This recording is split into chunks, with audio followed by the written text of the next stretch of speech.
Well, Jack, that incident happened about 1 a.m. this morning here in the parking lot of Rock Lake Presbyterian Church, and I'm going to step out of the way for just a second.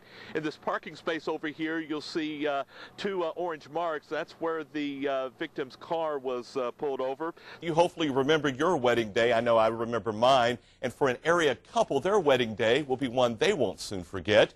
Kincaid had thrown the pitch to the batter, and his momentum took him this direction. The batter swung, and the line drive hit Kincaid in the head.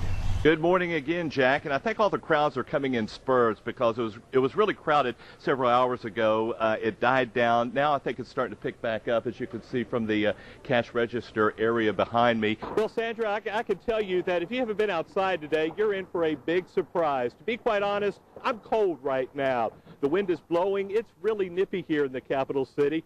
In the news tonight, Christmas is a time for many folks to spend with loved ones, but one West Virginia family remains without a little girl this holiday season. Today marks exactly 3 months since 3-year-old Aaliyah Lunsford went missing from her Lewis County home. Now, just in time for Christmas Eve, some concerned citizens held an indoor yard sale the last 3 days to help pay for the materials to make 2 large signs to put up on Interstate 79. They say they raised the majority of the money, but still need a little bit more, and that the FBI is supporting the project. Now, if you have any information that might help authorities find little Aaliyah, call the West Virginia Fusion Center at 1-866-WV-WATCH. The FBI is also offering a $20,000 reward for information. Governor Earl Ray Tomblin has ordered flags at state facilities to be lowered on Tuesday in honor of a West Virginia National Guard pilot killed in a plane crash earlier this week. 42-year-old Michael Scott Lakin of Charleston was killed Thursday while performing stunt aerial maneuvers during recertification testing.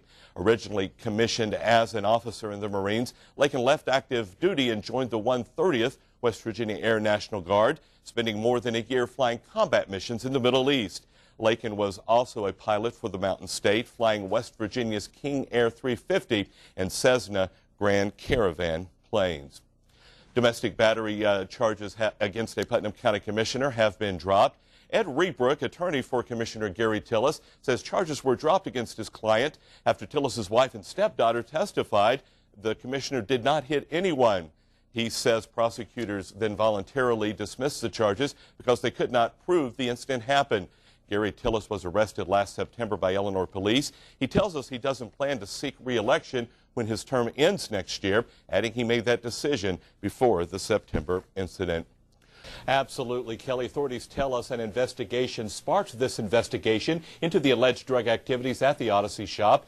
And now they say a major player in the synthetic drug trade in Putnam County is in police custody, accused of selling prescription drugs and synthetic marijuana. And have liquor on if you like. Jessica Stanton of Winfield is an employee at the Odyssey shop. She's being charged with delivery of a controlled substance as law enforcement finds synthetic marijuana and guns inside the business. Are you selling synthetic marijuana out of there? No, sir. Well, then why are the police here? I don't know. Ask the police. David Bowen is the owner of the business and is also being charged with delivery of a controlled substance. Synthetic marijuana, you selling that here? No, sir. Well, then how come the police found it here? Investigators say an informant made numerous undercover buys inside the business for the past 6 months.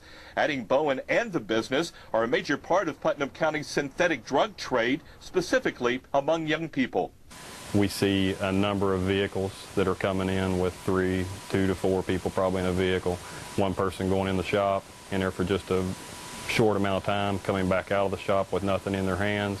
The Odyssey shop is in the Putnam Village Shopping Center in Tays Valley, near other businesses. I don't like it. It's kind of scary. How so?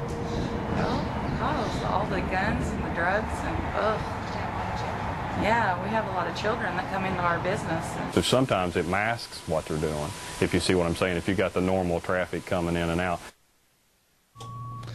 Those two could face additional charges, including charges from those guns found inside the business. The message investigators want to send to the public is synthetic marijuana and bath salts are illegal, and those caught selling or using them will be charged. Live here in the Huntington newsroom, Gil McClanahan, 13. More than 16 hours after the fire started, Faith Outreach Ministries in Buffalo continues to burn as Pastor Denver Casto looks on in disbelief. And it hurts. It hurts. How so? Well, knowing that it's so much needed, there's so many hungry people. Besides the food pantry, the ministry was also home to a thrift store. Burned clothes are now part of the ruins. It honestly makes me sick to my stomach because, like I said, this was a wonderful little church. A lot of hard work went into it. Helped a lot of people. The church and thrift store have been here in Buffalo for about 3 years. During that time, they have helped literally thousands, not only here in Putnam County, but in surrounding counties as well. They help me with food, clothing when my kids come down to stay with me. And they tried to help anyone that needed help. I've sent them people here a lot of times for help. Firefighters say the blaze appears to have started in the back part of the building. As Pastor Casto contemplates the future of the ministry, he says one thing is certain: he plans to rebuild somewhere to continue helping people. It's been a job, but it's been a blessing. Live and local in Putnam County, GIL McClanahan, 13 News. Time has taken a toll on Route 62 in Putnam County, and many worry when they drive the road because they say it's dangerous. Jamie Hayes lives in Bancroft. She travels the road daily to work in Buffalo. It's bad. It's bumpy. It's treacherous, really. It's uncomfortable. It's dangerous. You can see the outside of the road for the most part, all the way down Route 62 on both sides. It's crumbling. Numerous cracks are also evident at several spots of the roadway, along with other issues. But all these humps, I mean, there's a bunch of them down through there. Most of them have been there for years. Another concern is because the road is so narrow, motorists tend to swerve into the other lane to avoid hitting rough spots in the road, and that could be an accident waiting to happen. I've been run off the road by a driver avoiding a pretty dangerous spot. Department of Transportation spokesperson Brent Walker says there's no money this year for major repairs. We have to practice triage and prioritize, and we view some of those as being able to make do with more temporary fix. In the meantime, motorists hope that more permanent fix is just around the bend. Live and local in Putnam County, GIL McClanahan, 13 News.